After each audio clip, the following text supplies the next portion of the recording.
Maestro Sir Anton, guro't vlogger na Pilipino, tagahatid ng balita sa bayan ay totoo.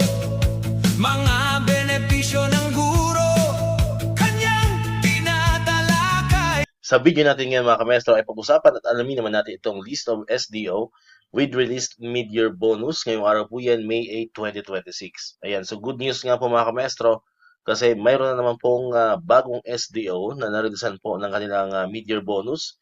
Ngayong araw pa lamang po yan, ano po, napakaaga po, May 8 pa lamang. Ayan, ang usual pong releasing ng ating mid-year bonus, ayan, kung maalala po ninyo, is May 15 talaga yan. So ang May 15 po ay sa next Friday pa.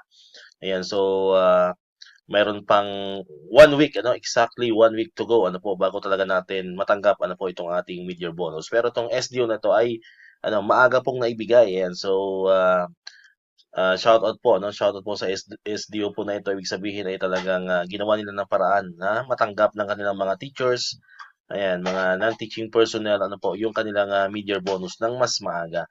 Kung malala po ninyo, mga last update po natin ay meron ng 3, so bali ito ay pang-4 na.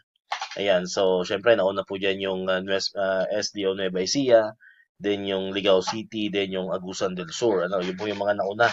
Yan po yung top 3 na mga SDO na mayroon ng mid-year bonus. So ito pong pang-4 ngayon, ito po yung ngayong araw mismo, is yung SDO Sorsogon Province. Ayan, so of course, Sorsogon Province is from Region 5 Bicol. Ayan, so shoutout po sa top management, sa mga personal in charge ng releasing po ng mid-year bonus, sa inyo pong effort para maibigay ng maaga itong mid-year bonus po ng inyong mga personnel. Ayan, so muli po, shout out sa SDO Sorsogon Province. Ayan, paki-comment down below naman pag may mga kamaestro tayong nanonood dyan sa Sorsogon Province, kung legit itong nakuha nating information. Paki-comment po dyan sa atin pong comment section ng mga kababayan ko dyan sa Bicol. Ayan, paki-comment din do kung totoo ining nakuha atang informasyon. Mga kamaestro tayo dyan sa Sorsogon Province, Region 5. Ayan.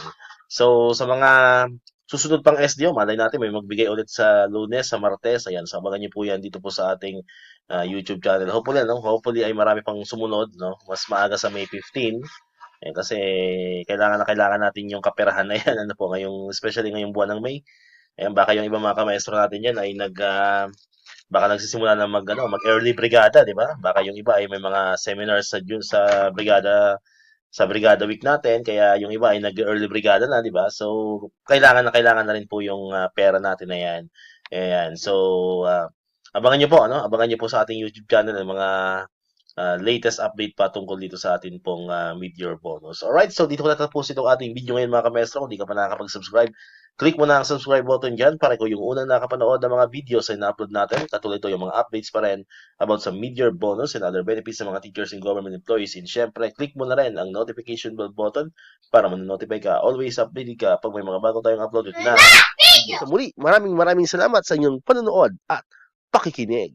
Once again, El Maestro. See you on my next vlog. Bye-bye!